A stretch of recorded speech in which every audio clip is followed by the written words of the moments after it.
just put a foot at the wall. That's how we're going to begin. So if you have those options, and go ahead and gather them, and I'll just make one announcement and then we'll get going. From the Institute, we're calling all adults and their young adults in their 20s and 30s, Valley, California. It's going to be the second annual retreat designed for young adults. And that is going to be August 5 through 10. So if you are in that 20s and 30s category, or if you know people who will benefit, please send off the link to them. It's here in the chat, and we'll be there also at the end of class. I'll mention it again.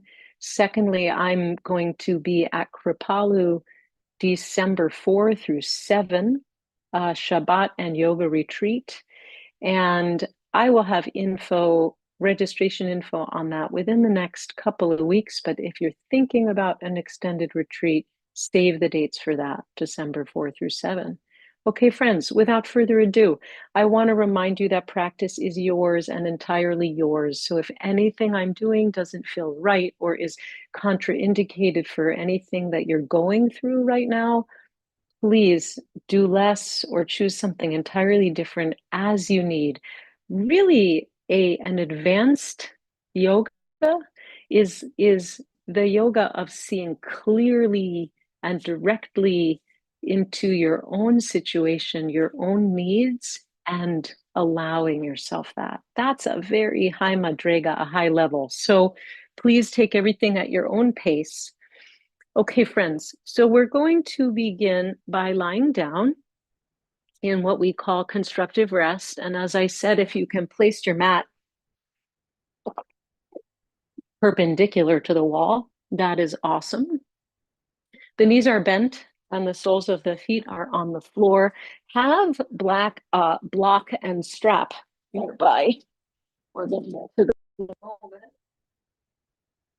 Okay, so bent soles of the feet on the floor, constructive rest. You can place the blanket also under your head if you would like, for a little support for the back of your head, a little lengthening for your neck. Place the hands either on the low belly or the low ribs, elbows out to the sides.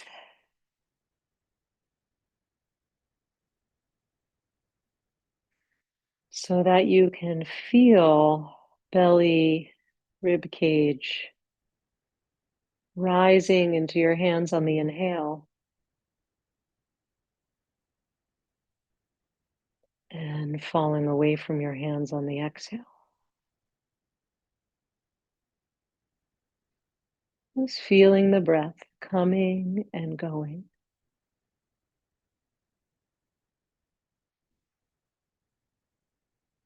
Noticing the state of your own mind. Is it a hot energy, busy, active, or cool energy, slow, somewhere in between? Nothing you need to change about that, just kind of taking stock as we begin to anchor attention in the breath.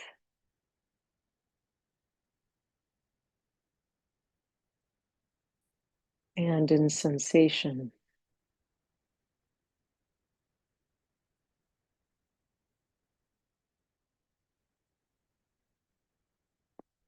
Bring your attention to the back body.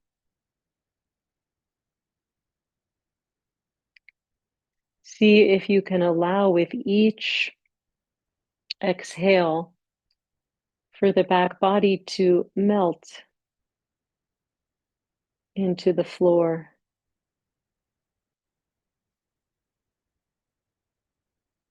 As if you were lying in sand, and the contours of the body landscape can begin to deepen an impression into the sand.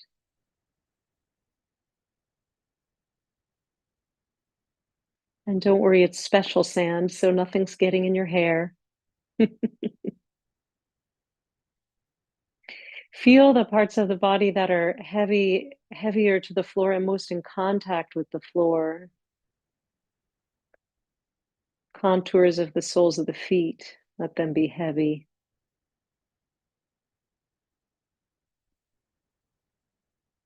The surface area of the back of the pelvis. The bony part of the low back, the sacrum, let it be heavy.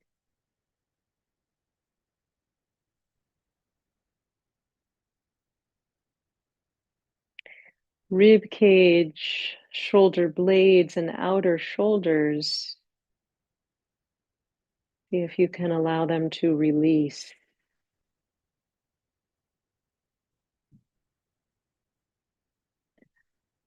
And the back of the skull.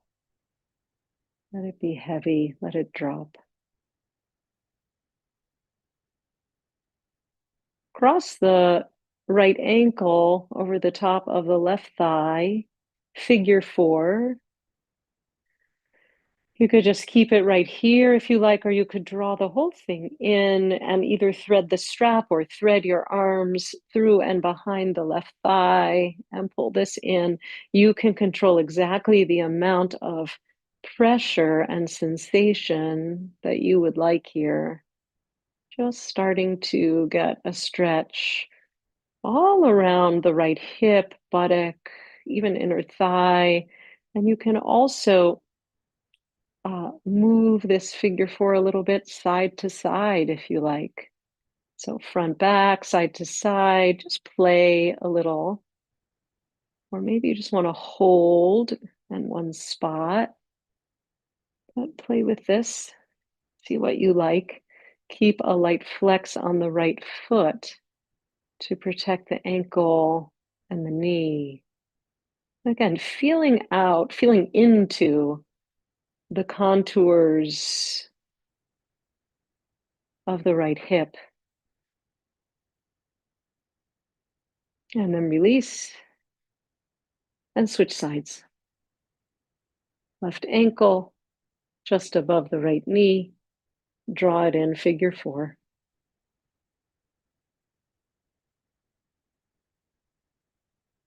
Same thing on this side. You can pulse a little bit the pulling in of the right thigh.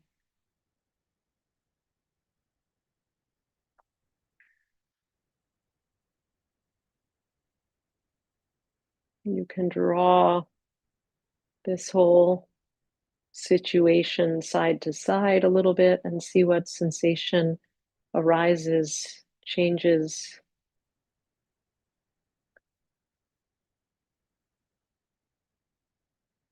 Attitude of hitlamdut, curiosity, as you just check this out. How is it right now in the left hip, the left buttock, the inner thigh? Good, friends. And then release that.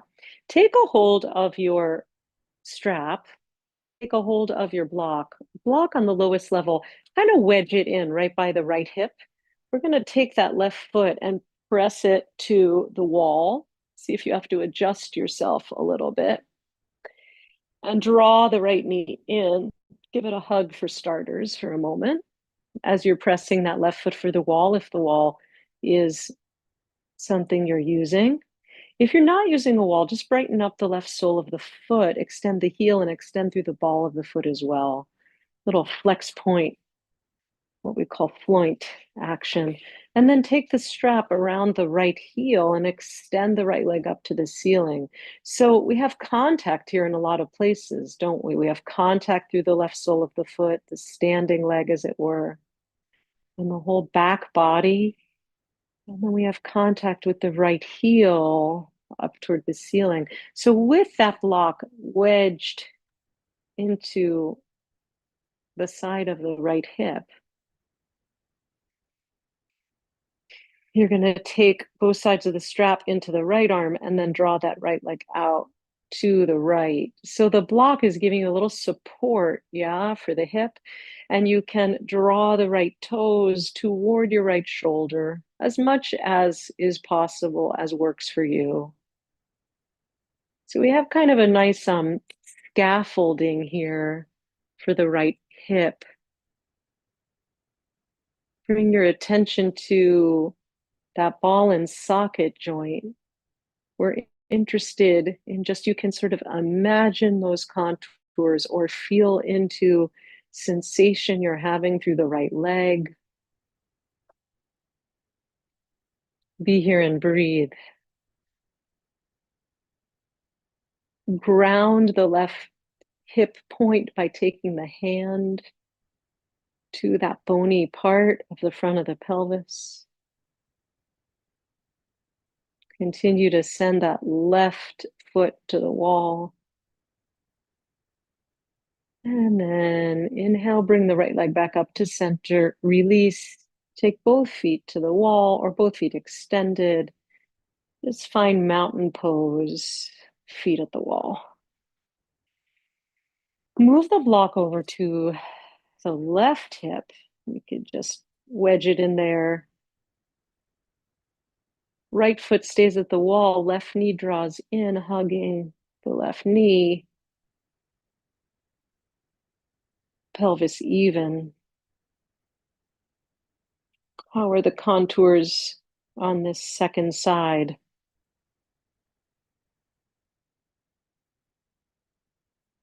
Just feeling the lay of the land, and then taking the left into the strap as you extend left heel towards the ceiling, getting a stretch through hamstring, calf, Achilles. However little or however much you want. Be careful for any striving or overdoing, especially if this is your first bit of movement for the day. And then again, just seeing that that block is sort of nicely wedged in towards the side of the hip. Take both sides of the strap into the left hand and take the left leg out to the left. External rotation of the left upper thigh. And again, you have support here with the block. Ease through the shoulders, right hand to the right hip point. Grounding.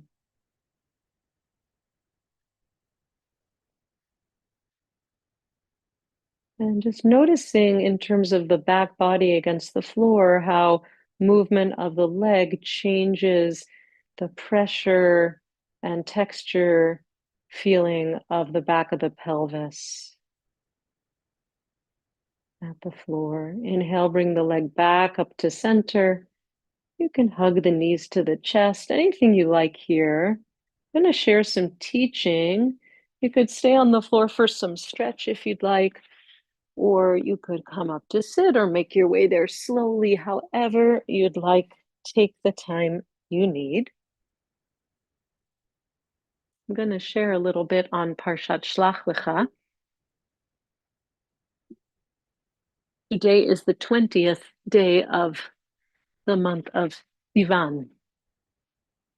So I don't know if this teaching is timely or awkward, or I don't know, choose your word, given the news of this weekend, but it certainly lands in an interesting way. In this parsha, at the instruction of God, Moses sends out 12 scouts, 12, one from each tribe, to scout out the land, to see how it is there in the land. Right? And we're looking at that, as always, through our embodiment perspective. How is the land? What is the terrain of this body at this moment? What are the inner contours? So the scouts go out for 40 days Objectively, they all see the same things, of course, but they come back with very different reports.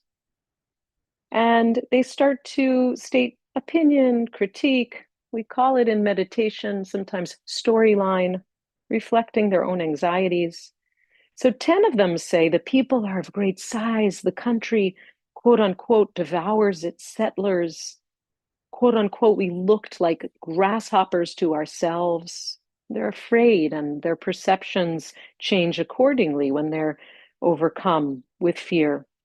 And then two of them, Yehoshua and Caleb, Joshua and Caleb, say, quote, it's an exceedingly good land. It flows with milk and honey. God will bring us there. Have no fear.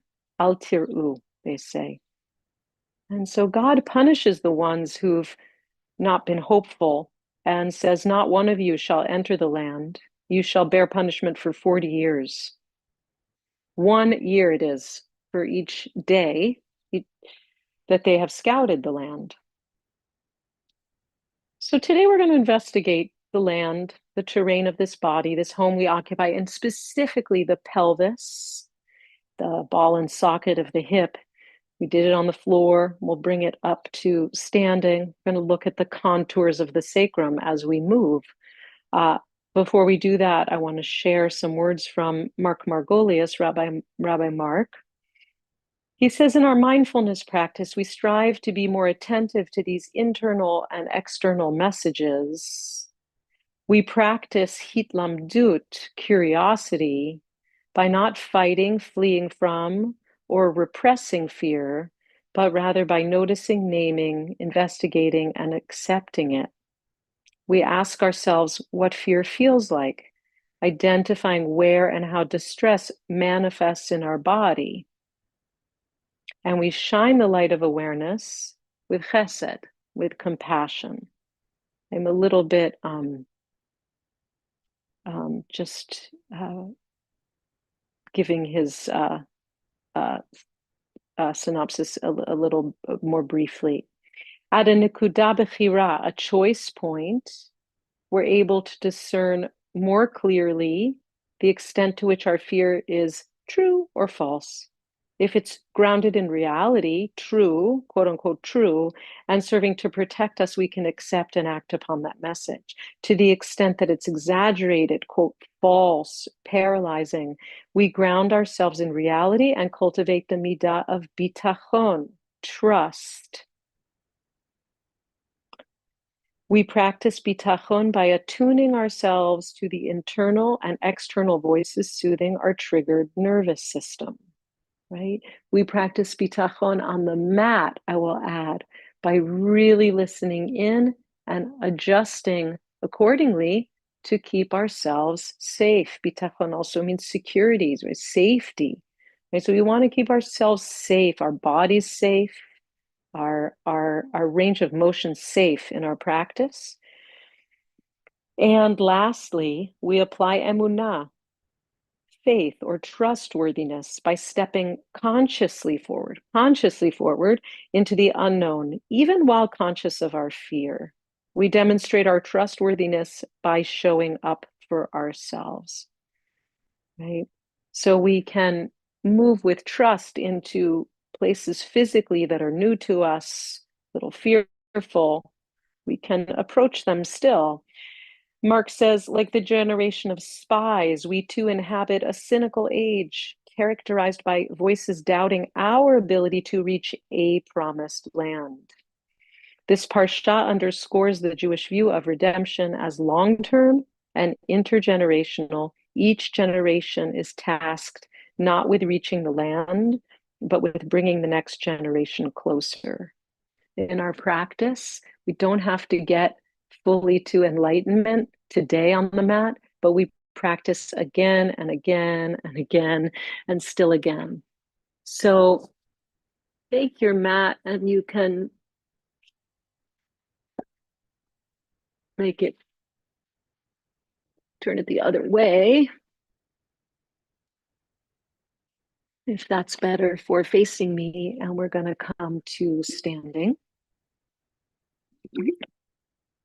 And we're going to take a forward bend.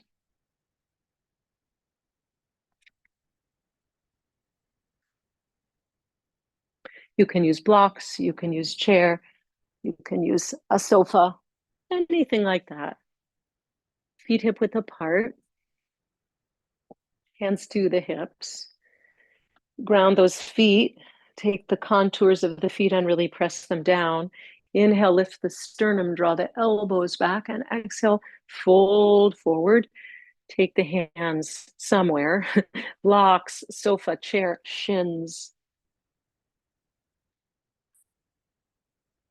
So it doesn't have to be a full fold.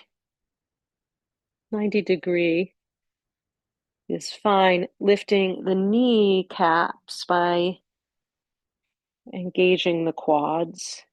Draw the thighs back in space. Can even roll the upper inner thighs in slightly. And again, we're interested primarily today in the contours of the sacrum, of the low back, the back of the pelvis. So we want to lengthen from vertebra to vertebra. You can feel perhaps, or just imagine a lengthening vertebra to vertebra from the base of the rib cage to the tailbone. Draw the navel slightly up. Of course, if you want to fold further, you can. And when you're ready, we'll undo this. Hands to the hips, press the feet down. Inhale, lift up, sternum up. Exhale, mountain pose. So that's the parallel, right? Thighs parallel.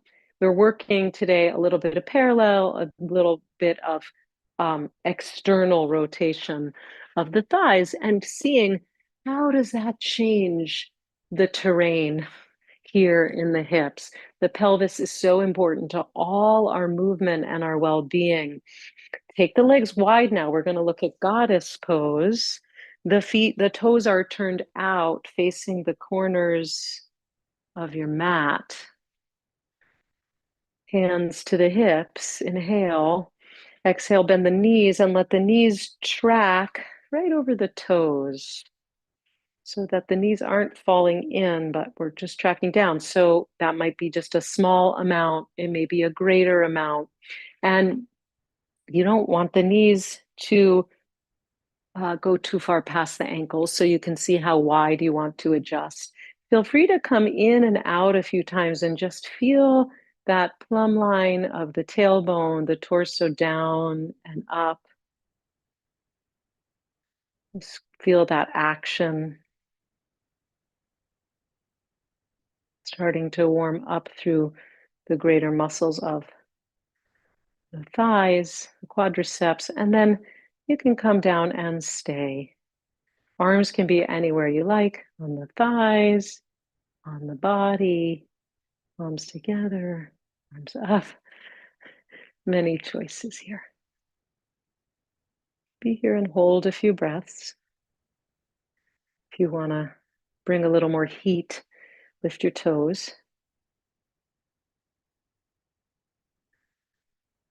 Notice how it feels as you get this external rotation for the thighs. How does it feel through the thighs, the buttocks, the hips? And then come on up to standing, jump or heel toe the feet back together.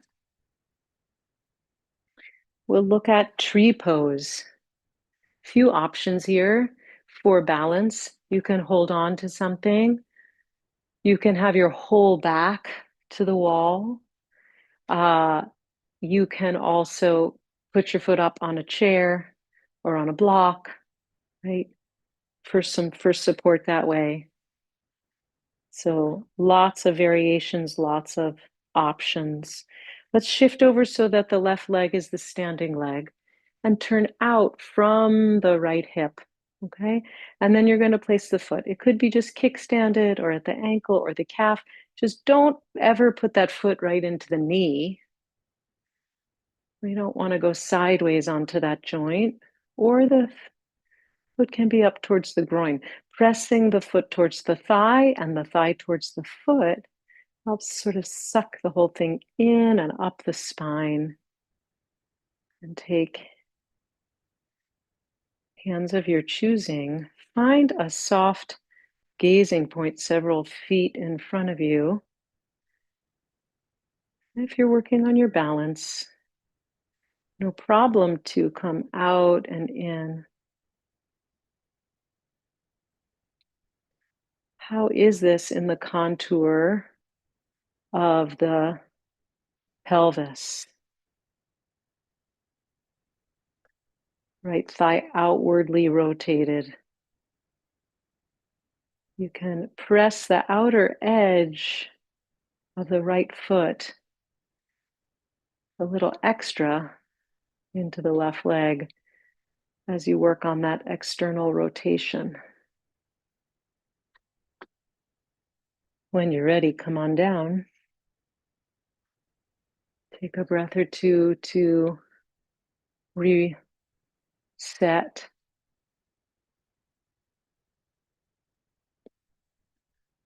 And then we'll take the other side, shifting over to your standing leg, turning out through the left hip, and then see where you want to place the foot.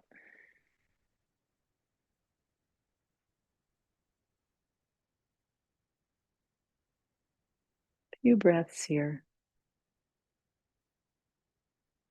How is it on the second side?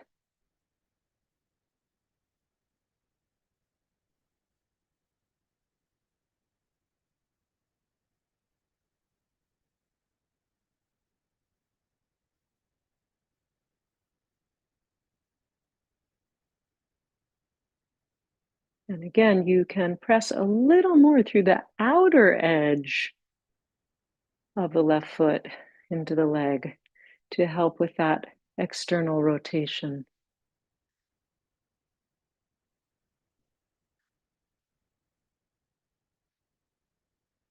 When you're ready, release. Take your feet hip width and just take your hands to your sacrum.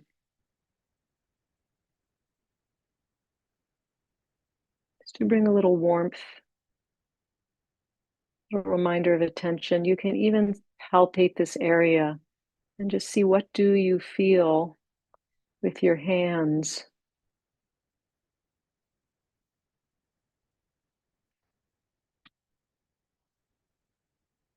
We did some parallel, the forward bend. We did turned out with goddess, with tree. Now we go back to parallel, but wide legs. So again, just checking this out. How is this in the terrain? How is it in the land? Take the legs wide, and we're going to take a wide leg forward fold. You might want to have blocks or a chair for your hands, up to you. Legs wide, outer edge of the feet parallel to the outer edge of the mat, toes turned in slightly if you're able, hands to the hips, press the feet down, draw the elbows back, lift the heart up, exhale, fold forward, place the arms, place the hands, spine lengthened. So 90 degrees is fine, but if you want to go fully into the fold, you can. We're a little less interested in that full fold today and more interested with the length and width for the sacrum and drawing back the thighs.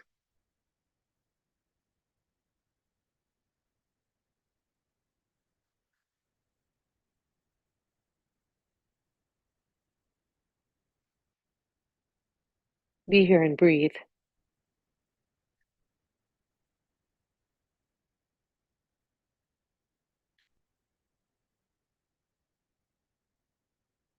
When you're ready, hands to the hips, press into the feet, inhale to lift up. Exhale. Come back to neutral, heel toe, or hop the feet together. Pause. So that was parallel, wide. And now we'll take triangle pose. So it's kind of one leg parallel, one leg turned out, a little more degree of difficulty, if you will. And all these nice poses we've just done to lead up to this. You can use a chair or a block, or just take your hand down the right leg, however you like. If you're going to use a block, you can place it with a chair. Turn the left toes in and the right toes out, right? So this leg is kind of sort of parallel, thigh drawing back, and this leg is turned out. And again, just take your hands to your sacrum and just feel what's it like here from side to side. We're feeling into that sacroiliac joint there in the back.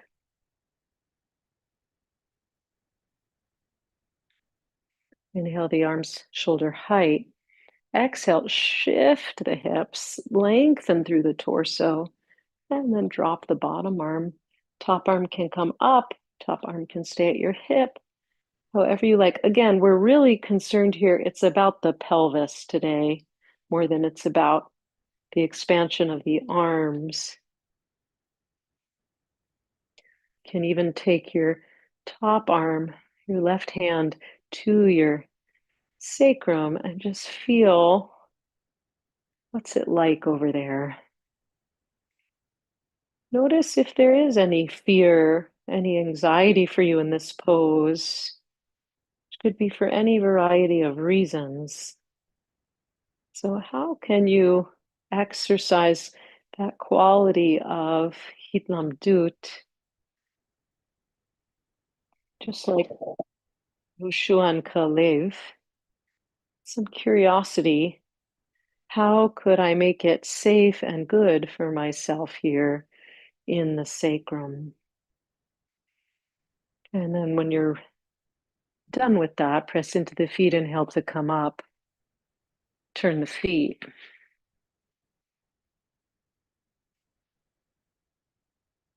Change your prop over if you've got a prop. Same thing here. Whatever you'd like with your arms. I'm going to just model with my back hand here on the sacrum. So take an inhale. Exhale, shift the hips, lengthen the torso out to the left. Hips shift right, of course, while the torso lengthens. Front leg is straight. Thigh is externally rotated, right? Just like tree.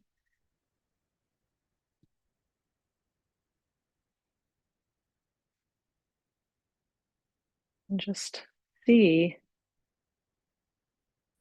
what would make the most bitachon, safety and security for your own low back here. Do you need to come up a little higher? Do you need to lengthen through the crown of the head? Taking a few breaths here to check this out.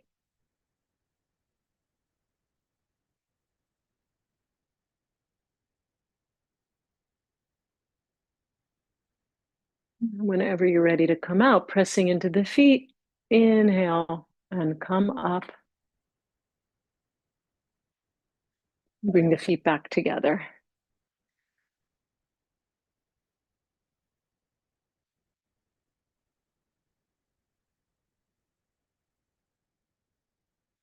Let's come to the floor. Take your blanket. I'm taking a fold like this for my blanket. We're going to sit up tall and grab the strap. This is more for release of the sacrum than it is for forward fold, okay?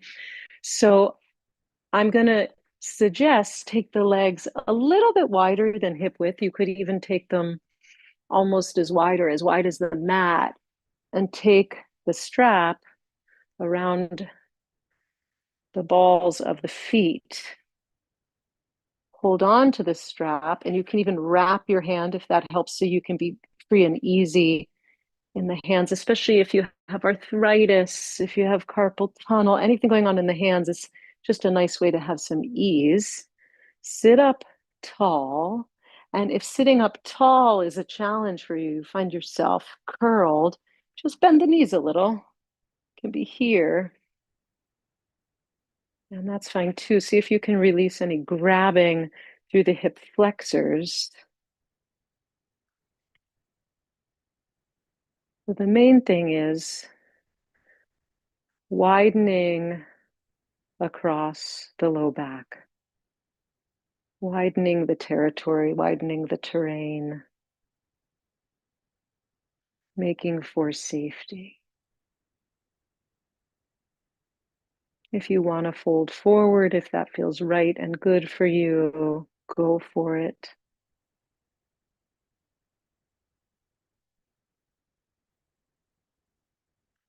When you're ready, release.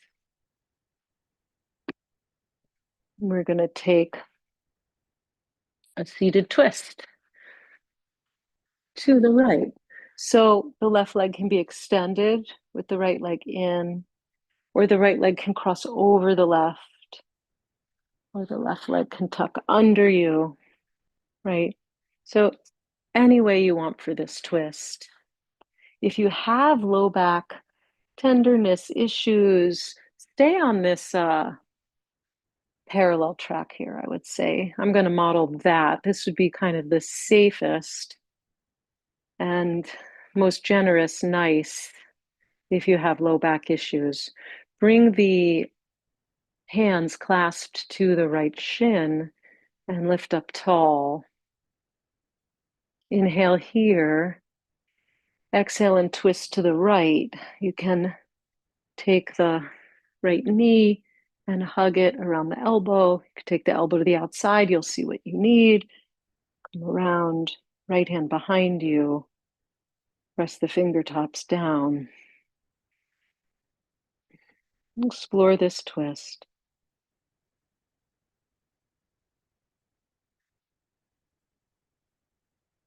Inhaling and lengthening. Exhaling and twisting.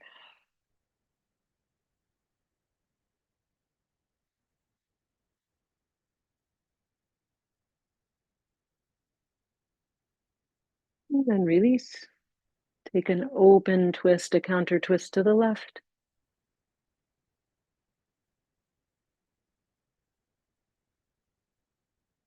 And switch sides. However you were on the first side, take it on the second. Clasping the hands to the left and sitting up tall. Inhale here. Ground the sitting bones as you press the crown of the head up to the sky. Exhale and spin to the left. And make any adjustments you need to be comfortable in this twist.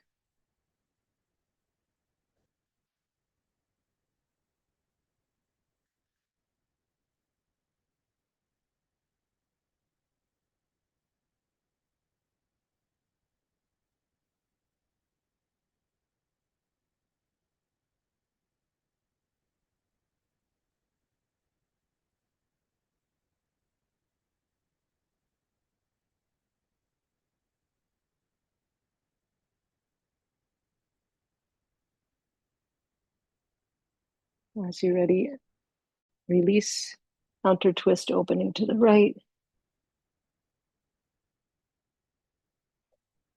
And come back to center.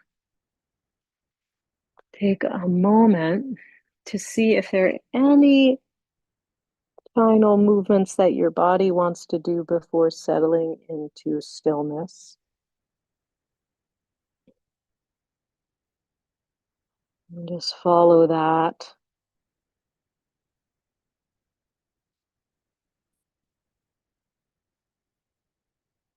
And then whenever you're ready,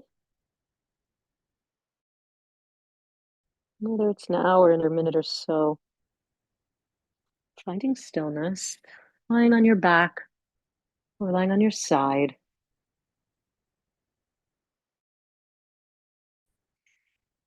You might Choose a traditional Shavasana, lying with the legs long,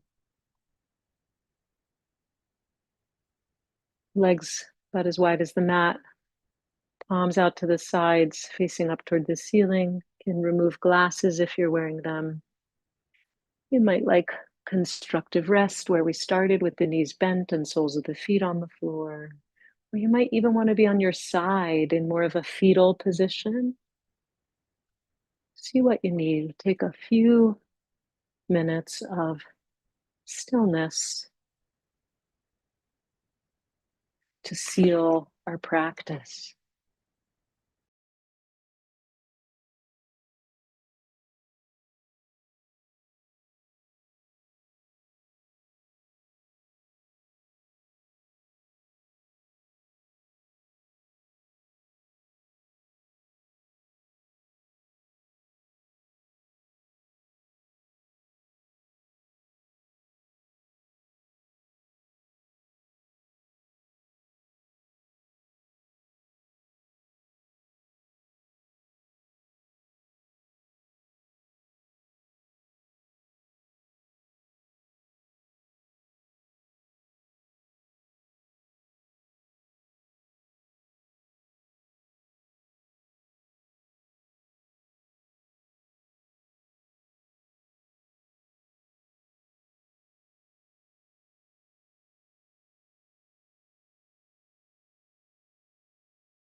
Begin to deepen the breath.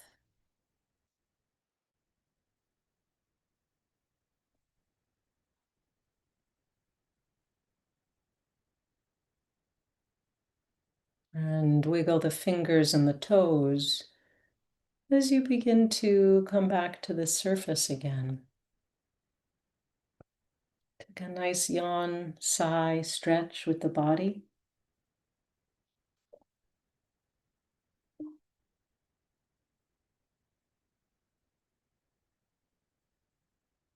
Take all the time that you need to come up to a seated position. Tall spine, sitting bones grounded, crown reaching up. A reminder that we can bring these grounding kavanot with us through the week as we so-called scout the land. Hitlamdut, curiosity, chesed, compassion, bitachon, trust, emunah, faith, trustworthiness.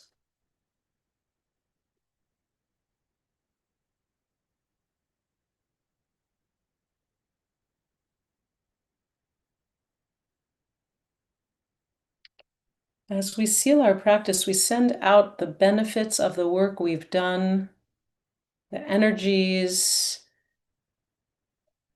that we've cultivated out. We send them out for the benefit of all beings, for the reduction of suffering. If there's anyone in your life who needs healing, refuah, please hold them in mind. You could even whisper or say their names aloud in your space.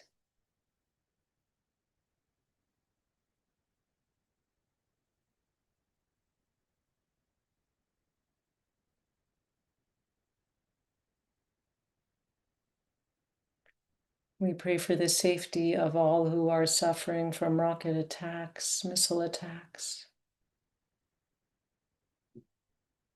And we keep in mind the hostages in captivity.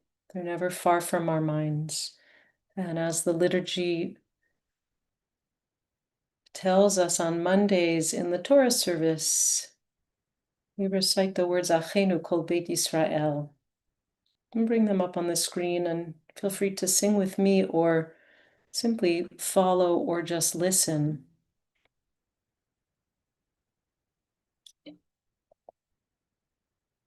Achenu Kol Beit Yisrael. Achyoteinu kol Beit Yisrael, hanetunim betzara, betzara uvashivya, haomdim ben bayam uven bayabasha. Hamakom Yerachem, Yerachem Aleem, Yotziem Mitzara, Liravacha, Mafel Aleora, Mishibud, Ligula Hashta, Bagala, Uvizman kariv. Hashta bagala uvizman kariv v'nomar amen.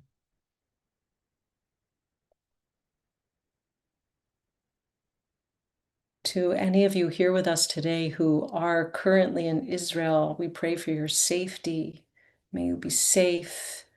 May you be okay.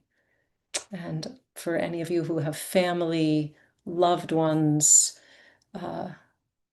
people that you are thinking of in Israel, we're thinking of them too. Thank you all for practicing today. Shavua Tov. It's so good that you're here. We'll be here again next week.